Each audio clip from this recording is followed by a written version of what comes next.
देखिए अब आपके सामने 25 नंबर क्वेश्चन आ गया कि सिंधु घाटी सभ्यता में विशाल स्नानागार के अवशेष कहाँ से प्राप्त हुए हैं। तो ए में हो गया हड़प्पा, बी में हो गया मोहनजोदड़ो, सी में कालीबंगा और डी में होगा लोथल।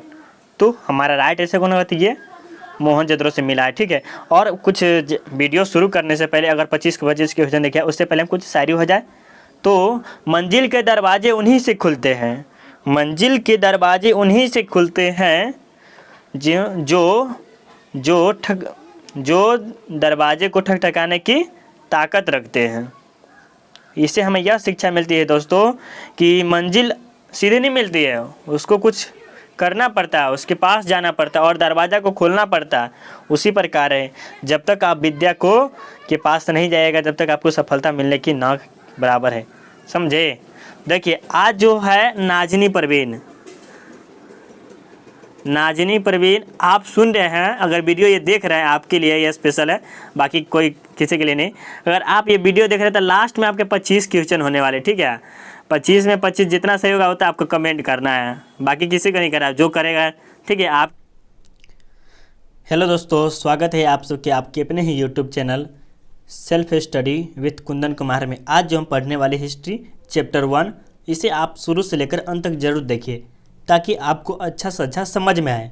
और जब तक आप शुरू से लेकर अंत तक नहीं देखिएगा तब तक आपको कुछ समझ में नहीं आने वाला। तो इस एक चैप्टर से कम 2 या 3 नंबर के ऑब्जेक्टिव आते हैं और 5 नंबर के सब्जेक्टिव, 5 या 7 नंबर के ऑब्जेक्टिव। तो इससे मानिए तो 10 नंबर के पूरा आता है। तो हम कहेंगे इस चैप्टर को आप सब बहुत अच्छे से पढ़िए ताकि आपको 10 नंबर मिस ना हो। समझे। चलिए अब हम आगे चलते हैं, बात हम बहुत कम करेंगे और किसी का भी नाम नहीं लेंगे।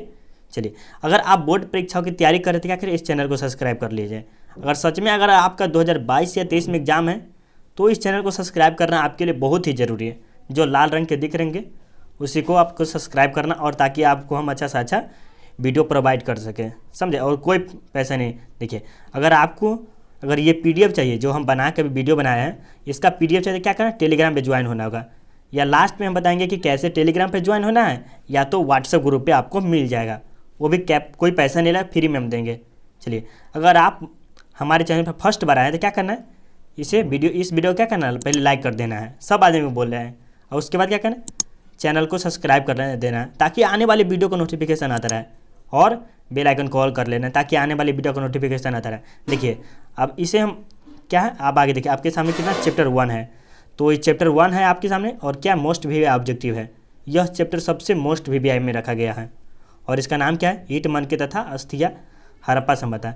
मतलब यहाँ पर ईंट भी मिले, मन के भी मिले और अस्थिया भी, और यह हड़प्पा सभ्यता के नाम से प्रचलित है। हर एग्जाम में आपको देखा जाएगा हड़प्पा सभ्यता। कोई भी बोर्ड हो ना जिसमें कंपटीशन के एग्जाम में हो जाए, यो भी कोई भी बोर्ड में आपको ये आना ही आना है हड़प्पा सभ्यता का। ठीक है। चलिए अब आपको बता देते हैं कि 1 से लेकर पहले 5 तक होगा। ठीक है, 1 से चैप्टर 5 तक होगा, और उसके बाद टेस्ट सीरीज लिया जाएगा।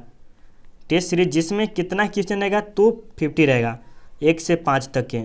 1 से 5 तक 50 से या 50 ठीक रहेगा, 50 ठीक रहेगा। और उसमें देखेंगे किस में आपके कितना अच्छा तैयारी हुआ है। तो चलिए हम आगे बातचीत नहीं करेंगे, सीधे आंसर को चलते हैं। चलिए आपसे रेडी है तो यस या नो कीजिए,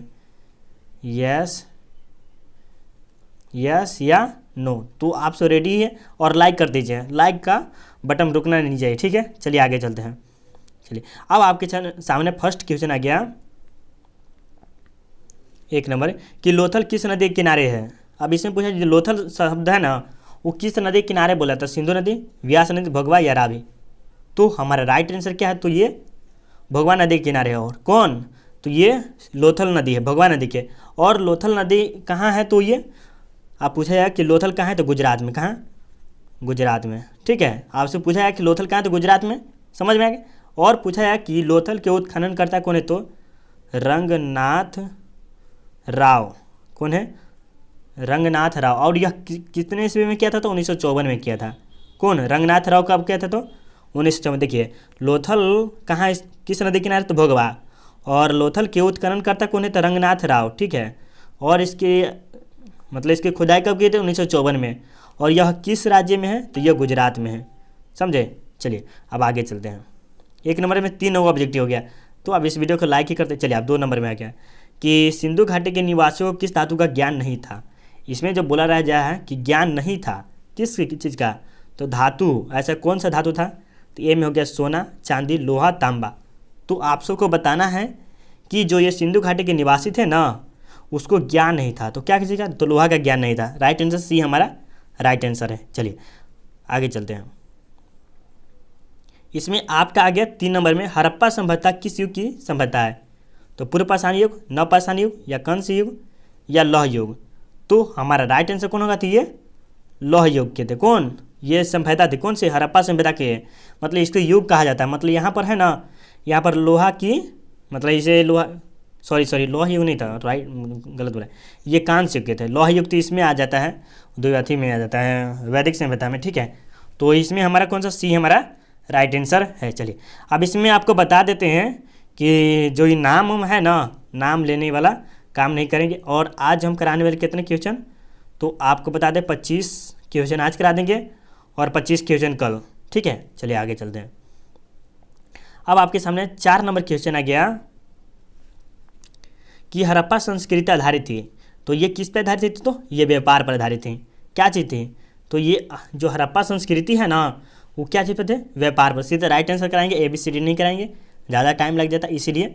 तो ये किस पर आधारित थी, तो मतलब जो हड़प्पा सभ्यता के निवासी थे ना, वो सीधा व्यापार पर आधारित थे। उसके बाद कृषि पर थी, उसके बाद दूसरे चीज़ पर था, ठीक है। तो पहले पूछा जाता क्या चीज़, व्यापार पर। चलिए अब आगे चलते हैं। अब आपके सामने आ गया 5 नंबर क्वेश्चन कि हड़प्पा सभ्यता के लोग उपासना करते थे, मतलब जब हड़प्पा सभ्यता के जो लोग हैं वो किस चीज़ की उपासना करते थे। तो हमारा राइट आंसर कौन होगा, तो आप सबके पास 4 सेकेंड का टाइम दिया जा रहा है, विष्णु के, या वरुण के, या मृत देवी के, या इंद्र के। तो हमारा राइट आंसर कौन होगा, तो ये मृत देवी के, ठीक है। किसके थे, मृत देवी के। समझ में आ गया। और देखिए इसमें मृत देवी के ही क्यों कहा जाता है, मतलब मृत देवी के, मतलब मिट्टी के मूर्ति की ज़्यादा मिले ना, माँ मिस्त्री के या स्त्री के, इसीलिए मृत देवी का कहा जाता है। चलिए अब आपके सामने 6 नंबर क्वेश्चन आ गया। आप सबको अगर मतलब वीडियो अच्छा लग रहा है, क्या करना है, लाइक करना है बस, और चैनल को सब्सक्राइब कर लेना है ताकि आने वाले वीडियो का नोटिफिकेशन आता रहे। और आप सबको भी ये कमेंट करते चलिए, या जिसमें जैसे 6 का जो सही होगा, जैसे 6 का हमारे ख्याल से जो भी सही, ए सही होगा तो ये करना है, B, C, A जो भी सही होगा वो कमेंट करते चलिए, ताकि आपका भी प्रैक्टिस सेट हो सके, अच्छा से अच्छा तैयारी हो सके। चलिए अगर आप 2022 या 23 के एग्जाम तैयारी करें तो इसमें इस चैनल को सब्सक्राइब कर लीजिए, अच्छा रहेगा आपके लिए। चलिए अब आपके सामने हड़प्पा सभ्यता का स्वरूप क्या था, तो ये ग्रामीण सभ्यता थी, या शहरी सभ्यता थी, या नगरीय, या भोजन संग्रह सभ्यता था, या इनमें से कोई नहीं। तो हमारा राइट आंसर कौन होगा, तो ये शहरी सभ्यता थे, ठीक है, शहरी समझौता, ठीक है। इसमें देखिए सभ्यता होना चाहिए यहाँ पर, ठीक है, लिखाने में मिस्टेक हो गया है, शहरी सभ्यता। देखिए अब इसमें जो बता देते हैं जिसके बारे में, शहर के बारे में, तो आप सबको बता दें यहाँ पर है ना, शहर या नगरीय, कुछ भी पूछेगा ना, नगरीय, ठीक है, शहर या नगरीय दोनों में से कौन पूछेगा तो एक ही है आंसर। चलिए अब आपके सामने 7 नंबर क्वेश्चन आ गया कि हड़प्पा सभ्यता का सबसे बड़ा नगर कौन है, तो ये में हो गया हड़प्पा, मोहनजोदड़ो, या कालीबंगा, या लोथल। तो हमारा राइट आंसर कौन है जी, इसमें हड़प्पा सभ्यता के बारे में पूछा रहा है कि सबसे बड़ा नगर, मतलब मालूम है ना बड़ा, सबसे बड़ा, तो ये हमारा कौन होगा, तो ये मोहनजोदड़ो है। हमारा राइट आंसर कौन है, तो बी हमारा राइट आंसर है, मोहनजोदड़ो। और देखिए और इसमें से आपको बता दें कि मोहनजोदड़ो के बाद कौन है, फर्स्ट में आपका मोहनजोदड़ो है, सेकेंड में हड़प्पा हो गया, और आपके थर्ड में हो गया धोलावीरा, और थर्ड में कालीबंगा को रख लीजिए, और उसके बाद 4 में रख लीजिए कौन सा, धोलावीरा, धोलावीरा, ठीक है, धोलावीरा हो गया। अब किसके बाद हो गया आपके राखी गढ़ी, ये 5 है, ठीक है, राखी गढ़ी, ठीक है, ये 5 थे, 5 समझ में आ गया। चलिए अब आगे चलते हैं। देखिए अब इससे पूछा गया तो सही में समझ में आ गया ना कि हड़प्पा सभ्यता का सबसे बड़ा नगर कौन था, तो फर्स्ट में मोहनजोदड़ो, इसके बाद हड़प्पा, इसके बाद कालीबंगा, इसके बाद राखी गढ़ा, इसके बाद धोलावीरा। चलिए अब आगे चलते हैं। देखिए अब आपके सामने कितना 8 नंबर क्वेश्चन आ गया कि हड़प्पा सभ्यता की सर्वप्रथम खोज किसने की थी, तो ए में अलेक्जेंडर कनिंघम, या दयाराम साहनी, या राखालदास बनर्जी, या मैक्स मुलर। तो हमारा राइट आंसर कौन होगा, तो ये इसमें हड़प्पा सभ्यता के बारे में, तो ये हमारे कौन के, दयाराम साहनी किए है। और कब किए हैं, तो कब किए, तो 1921 में किए। कितने में, 1921 में, 1921 में किए। और यह भी ये फिलहाल कहाँ है, तो यह पाकिस्तान में, वर्तमान में पूछा है कि यह कहाँ है, तो यह पाकिस्तान में। और आपसे पूछा है कि हड़प्पा सभ्यता किस नदी किनारे, तो रावी नदी के, किसके, रावी नदी के, ये आपको आगे मिलेगा। देखिए ये जो दयाराम साहनी है आपका, इसके ट्रिक बना सकते हैं। जैसे हड़प्पा नाम है, ठीक है, कोई चीज़ एक नाम है दयाराम साहनी, ठीक है। तो एक दया नाम का आदमी रहता है जो क्या करता है, सब दयाराम साहनी, ठीक है। तो क्या करता है, सब चीज़ का क्या करता है, इससे हड़प लेता है। तो कोई भी दया नहीं करता है। मान लीजिए एक दया नाम का आदमी है, दया नाम का आदमी है, ठीक है, और वह किसी का सामान हड़प लेता है, तो वो क्या करता है, दया नहीं करता। तो ये हमारे ट्रिक बहुत अच्छा है। आप सभी बोले कैसा लग रहा है। चलिए इस समय समझ में आ गया ना कि हड़प्पा सभ्यता की खोज सर्वप्रथम किसने, तो दयाराम साहनी। और कब की थी, तो 1921 में। और यह किस नदी किनारे है, तो रावी नदी के, ये भी समझ में आ गया। और यह वर्तमान में कहाँ है, तो पाकिस्तान में। चलिए अब आपके सामने आगे चलते हैं। अब 8 नंबर हो गया, तो 9 नंबर के चलते हैं। 9 नंबर, चलिए 9 नंबर में आपके पूछा है कि हड़प्पा किस नदी के किनारे है, तो ये रावी, सिंधु, भोगवा या सतलज। अभी बताया, इसका राइट आंसर आपको सही बताना है। तो हमारा राइट आंसर कौन होगा, तो ये रावी नदी के किनारे स्थित। आप अपने दोस्तों को भी शेयर कीजिए ताकि और लोग जो ऐड हो सके। चलिए अब आपके सामने 10 नंबर क्वेश्चन आ गया कि हड़प्पा सभ्यता की सबसे बड़ा महत्वपूर्ण विशेषता क्या थी। जो हड़प्पा सभ्यता की थी ना, वह सबसे महत्वपूर्ण विशेषता थी नगर योजना व वास्तुकला या व्यापार या कला या पशुपालन। तो हमारा राइट आंसर कौन होगा, था ये नगर योजना व वास्तुकला हुआ था। किस में, तो हड़प्पा सभ्यता में सबसे महत्वपूर्ण था। क्या था, महत्वपूर्ण था, विशेषता थी। चलिए अब आपके सामने 11 नंबर क्वेश्चन आ गया कि हड़प्पा सभ्यता के पतन के क्या कारण थे। इसमें जो पतन पूछा है, तो विदेशी आक्रमण थे या प्राकृतिक कारण थे या मानवीय कारण या इनमें से सभी। तो आपको हम बता दें कि जो हड़प्पा सभ्यता है ना, उसमें सभी का कारण है। जैसे मान लीजिए विदेशी आक्रमण, विदेशी आदमी आए थे ना, तो उसमें आर्य लोग कहा जाता है। आर्य लोग आए और हड़प्पा सभ्यता के जो लोग थे ना, उसको ख़त्म करके ख़त्म कर दे, ठीक है। और इसमें प्राकृतिक कारण मतलब भूकंप हो गया, भूकंप के कारण हो गया, इसके कारण। जैसे मानवीय कारण, मानव अपने आप विनाश होने लगा, मतलब धीरे धीरे दूसरे जगह चले जाने लगे और आप मरने लगे अपने आप। खैर वो समझ गए। चलिए तो इनमें से हमारा कौन होगा, तो हमारा ये डी हमारा राइट आंसर है। चलिए अब आपके सामने 11 के बाद 12 नंबर क्वेश्चन आ गया। 12 नंबर कि हड़प्पा सभ्यता के स्थल से स्त्री के गर्भ से पौधा दिखता है। इसमें जो बोला जा रहा है कि हड़प्पा सभ्यता से स्त्री के गर्भ से पौधा निकलता दिखता है, तो कहाँ से निकलता दिखता है, तो आपको ये बताना है राइट आंसर कहाँ से निकल के दिखाता है। तो ए में हो गया बलूचिस्तान, हड़प्पा, मोहनजोदड़ो या हड़प्पा या आलमगीरपुर। तो हमारा राइट आंसर कौन होगा, तो ये हड़प्पा से लिखा, हड़प्पा लेकिन उल्टा लिखाया हुआ है, कोई बात नहीं, आपसे समझ जाइए, ठीक है। या ऐसा हड़प्पा लिखा है। चलिए हड़प्पा से निकला, क्या निकला है, स्त्री के गर्भ से पौधा निकला है। यह जब बात है, स्त्री के गर्भ से क्या लिखा है, पौधा निकलता दिख रहा है। तो कहाँ से, तो हड़प्पा से मता से दिख रहा है। चलिए अब आपके सामने कितना 13 नंबर क्वेश्चन है कि सिंधु घाटी सभ्यता के स्थलों में सर्वप्रथम किस स्थल का उत्खनन हुआ था। तो ए में हुआ हड़प्पा, बी में हो गया मोहनजोदड़ो, और सी में हो गया धोलावीरा, और डी में हो गया लोथल। तो हमारा राइट आंसर कौन होगा, तो ये क्या बोला जा रहा है कि सर्वप्रथम सिंधु घाटी सभ्यता में सर्वप्रथम किस स्थल का उत्खनन हुआ था। तो सिंधु घाटी में सबसे पहले क्या चीज़ का, तो ये हड़प्पा का ही हुआ था। आपको समझ में आ गया। और हड़प्पा का उत्खनन कब हुआ था, तो 1921 में। और ये इसके उत्खनन कृत कौन थे, तो दयाराम साहनी थे। समझ में आ गया। चलिए अब आपके सामने 14 नंबर क्वेश्चन आ गया कि सिंधु सभ्यता में गोदीबारा का प्रमाण कहाँ से मिला है। तो ए में हो गया लोथल, बी में हो गया कालीबंगा, और सी में हो गया राखीगढ़ा, और डी में हो गया वनमाली।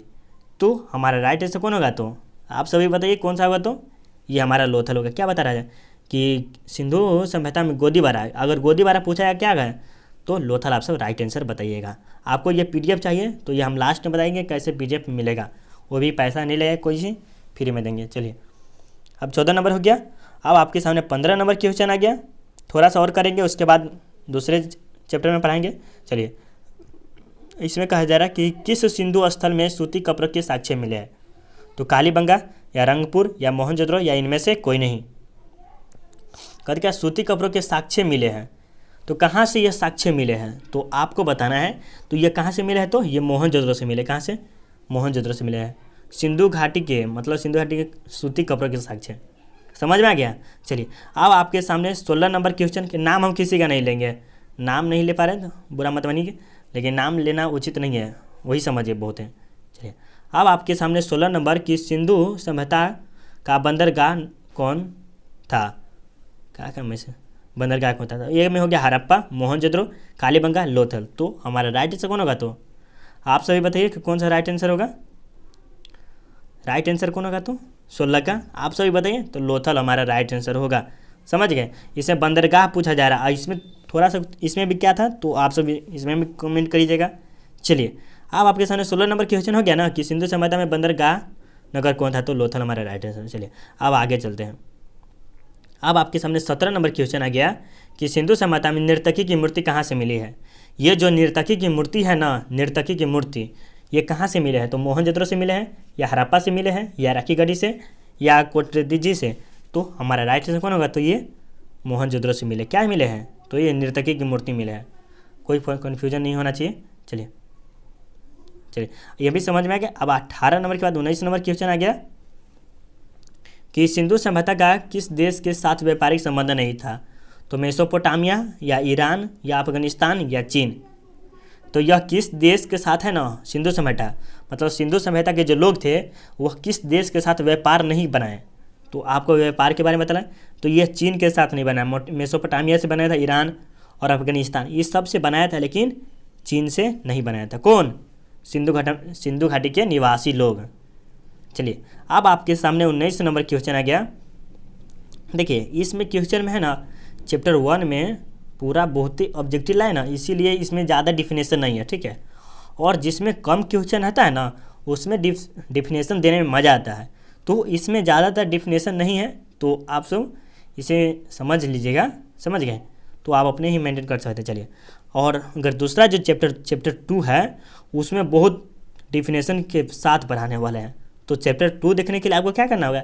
चैनल को सब्सक्राइब करना होगा, तो कर लीजिएगा आप। चलिए अब आपके सामने 19 नंबर के कि सिंधु वासियों के प्रमुख देवता कौन थे? यहाँ के जो सिंधु घाटी के जो निवासी थे उसके प्रमुख देवता कौन थे? तो इंद्र थे, या विष्णु, या पशुपति महादेव, या गणेश? तो हमारा राइट आंसर कौन होगा? या पशुपति महादेव थे, ठीक है। कौन थे? तो पशुपति महादेव। चलिए अब 19 नंबर हो गया। अब आपके सामने 20 नंबर क्वेश्चन है क्या? 20 नंबर कि सिंधु घाटी सभ्यता का कौन सा स्थल ये मृतकों का टीला के रूप में जाना जाता है? आप देखिए, आपसे पूछा है कि मृतकों के टीला किसे कहा जाता है, आपसे ये भी पूछा जा सकता है। तो किसे कहा जाता है? तो हड़प्पा को, या मोहनजोदड़ो, या कालीबंगा, या लोथल को? तो हमारा राइट आंसर कौन होगा? तो आप सभी बताइए, बहुत गर्मी लग रहा है। चलिए अब आपको बता देते, तो बी हमारा राइट आंसर है, ठीक है। मोहनजोदड़ो कहा जाता है। किसको? मृतकों का टीला कहा जाता है। देखिए आपके लिए हम 25 अभी करा देते और बाद में करा देंगे। चलिए ये हो गया। अब आपके सामने 21 नंबर क्वेश्चन आ गया कि सिंधु घाटी सभ्यता का कौन सा स्थल सिंध का बाग कहा जाता है? इसमें देखिए ये सिंध का बाग यही मेन इंपॉर्टेंट है। आपसे पूछा कि सिंध का बाग किसे कहा जाता है, तो आप बताइए किसको बताना है। तो आप किसे बताइएगा सिंध का बाग किसे कहा जाता है? तो ये मोहनजोदड़ो कहा जाता है, या हड़प्पा को, या लोथल को कहा जाता है, या कालीबंगा को? तो हमारा राइट आंसर कौन होगा? तो सिंध का बाग किसे? सिंध का बाग सिंधु घाटी की सभ्यता में किसे? तो यही मोहनजोदड़ो भी हमारा राइट आंसर है। 21 का हमारा राइट आंसर कौन है? तो मोहनजोदड़ो है। चलिए अब आगे चलते। अब आपके सामने 22 नंबर क्वेश्चन आ गया कि सिंधु सभ्यता में समाज का स्वरूप कैसा था? यहाँ के जो समाज थे वो किस प्रकार का था? जैसे हमारे समाज अभी कैसा रहता है, अभी जैसे हम सब रहते हैं वो किस समाज में रहते हैं, इसी प्रकार इस सब का कैसा समाज था? तो ये मृत सत्तात्मक या पीड़ित सत्तात्मक, ये दोनों, इनमें से कोई नहीं। पहले जो सिंधु घाटी सभ्यता थी उसमें किसका ज़्यादा मत था? या पुरुषों के, या इसमें देखिए सॉरी स्त्रियों के या पुरुषों के, इसे में बताया, या दोनों का मत था। अभी के समाज में दोनों का ही है, जितना पुरुष का मान है उतना स्त्रियों का मान है, ठीक है। तो उस समय था ना तो मृत सत्तात्मक, किस था? मृत सत्तात्मक। देखिए कैसे था, क्योंकि यहाँ पर जो है ना मृत सत्तात्मक ऐसा स्वरूप कहा जाता है, ठीक है। समाज वहाँ के ज़्यादा स्त्री की मूर्ति उर्ति ज़्यादा मिले, इसी के कारण यहाँ पर कहा जाता है। चलिए अब आपके सामने 23 नंबर क्वेश्चन है कि सिंधु सभ्यता का क्षेत्रफल किस आकार का था? तो ए में हमारा हो गया आयताकार, और बी में हो गया वर्गाकार, और सी में हो गया वृत्ताकार, और डी में हो गया त्रिभुजाकार। तो हमारा राइट आंसर कौन होगा? तो ये त्रिभुजाकार थे। किसका? सिंधु घाटी सभ्यता का क्षेत्रफल था। अब कैसे था या ऐसे था? त्रिभुजाकार पारने आता है ना, त्रिभुज उसी प्रकार था, ठीक है। त्रिभुजा गोल एन्ना का था, एन्ना का समझ में आ गया, ये त्रिभुजाकार के था। चलिए अब आपके सामने 24 नंबर क्वेश्चन आ गया। अब आपके सामने 24 कि किस सिंधु स्थल में महिला और पुरुषों को एक साथ दफनाया जाता था। यहाँ ऐसा कौन सा स्थान था जहाँ स्त्री और महिलाओं को दोनों साथ दफना दिया जाता था। तो आपको बताना है कि कहाँ पर था ये। तो ए में लोथल हो गया, बी में हो गया रोपर, और सी में हो गया बनावली, और डी में हो गया इनमें से कोई नहीं। तो ये आपको कमेंट में बताना है 24 नंबर का, ठीक है। ये आपको कमेंट में बताना है कि कौन सा सही आंसर है, आपको बताना है, ठीक है। चलिए अब आपको बताना है कि आप नहीं भूल जाइएगा। देखिए अब आपके सामने कि क्या क्या आ जाते रहते हैं। देखिए अब 25 नंबर क्वेश्चन की सिंधु घाटी सभ्यता में विशाल स्नानागार के अवशेष कहाँ से प्राप्त हुए। तो हड़प्पा से, या मोहनजोदड़ो से, ये कालीबंगा, या लोथल से। तो हमारा राइट आंसर कौन होगा। तो ये कहाँ से मिले हैं, तो ये मोहनजोदड़ो से मिले। काली विशाल स्नानागार, यहाँ पर बहुत ही बड़ा विशाल स्नानागार था, ठीक है, जिसकी लंबाई उमाई इसको समझिएगा। तो देखिए इसकी लंबाई थी 11 मीटर, कितनी 11 मीटर, कुछ ज़्यादा ही था, 11 मीटर लंबा था, ठीक है, 11 मीटर लंबा, ठीक है। और कुछ बता दे और हो तो 7 मीटर चौड़ा था, कितना 7 मीटर चौड़ा, 7 मीटर चौड़ा था, ठीक है, 7 मीटर चौड़ा, और 2.5 मीटर ना गहरा था, गहरा था। समझ में आ गया। तो ये आपको याद रखना। देखिए अब आज हम 25 क्वेश्चन कराए हैं, नहीं तो टाइम बहुत हो जाता है। तो आपको 40 या 50 30 मतलब 40 क्वेश्चन है, ठीक है, जिसमें हम इसमें 20 क्वेश्चन करवा दिए हैं, 25 क्वेश्चन करवा दिए हैं, और जिसमें लगभग कितना टाइम लगा है, 20 या इतना टाइम लगा होगा, उससे ज़्यादा नहीं लगा होगा, 20-25 इतने देर में हम कर दें। और अगला जो कराएंगे पार्ट 2 आने वाला, उसका भी आपसे ज़रूर देखिए, ये हम अगले चैप्टर में कराएंगे, तो आपसे ज़रूर ज्वाइन होइएगा। चलिए अगर देखिए अगर आपको ये PDF चाहिए, देखिए आज जो ये PDF बनाए, ये यूट्यूब चैनल का नाम क्या है, self study with Kundan Kumar. ये जो PDF बनाए हैं कौन कौन बनाए हैं, तो ये हम खुद बनाए हैं, और आपके साथ एगो प्रिंस कुमार हो गए, एक शिवम कुमार हो गए, मतलब 2-3 आदमी से अब वर्क स्टार्ट हो गया आप सबके लिए PDF के लिए। अब PDF आप सबके बहुत जल्दी ही अच्छा सा PDF देने वाले, क्या कि 2-3 आदमी और लगने वाले हैं, हो गया 3 आदमी भी हैं, और 2-3 आदमी और आने वाले हैं। चलिए अगर आपको ये PDF चाहिए तो क्या करना, ये नोटिस पर पढ़ लीजिए। अब इतना वीडियो अच्छा लगा हो तो क्या करना, लाइक कर दीजिएगा, और चैनल को सब्सक्राइब कर दीजिएगा, और बेल आइकन कॉल कर लीजिए, ताकि आने वाली वीडियो का नोटिफिकेशन आता है। देखिए आपको PDF चाहिए तो इस पर कॉल मैसेज कीजिए। देखिए इस पर देखिए, यह आपको दिखा भी रहा है कि कितना है, तो 85 78 00 27 39, इसी पे आपको मैसेज करना, आपको मिल जाएगा। चलिए आपको ये सब रूल देख लेना। तो मिलते हैं जब पार्ट 2 में पढ़ेंगे। और जिसका भी आपको चाहिए ना 25 में कितना सही हुआ है वो आपको कमेंट करना है, ठीक है। 25 में जितना भी सही होगा वो बता, 24 से कराएं, 24 से जितना सही हो उतना बताना है। और आपको क्या करना है कि चैप्टर 2 पार्ट 2 आने वाला है, उसका भी देखना है, और लगातार चैप्टर वाइज आता रहेगा। चलिए मिलते हैं अगले चैप्टर में, बाय।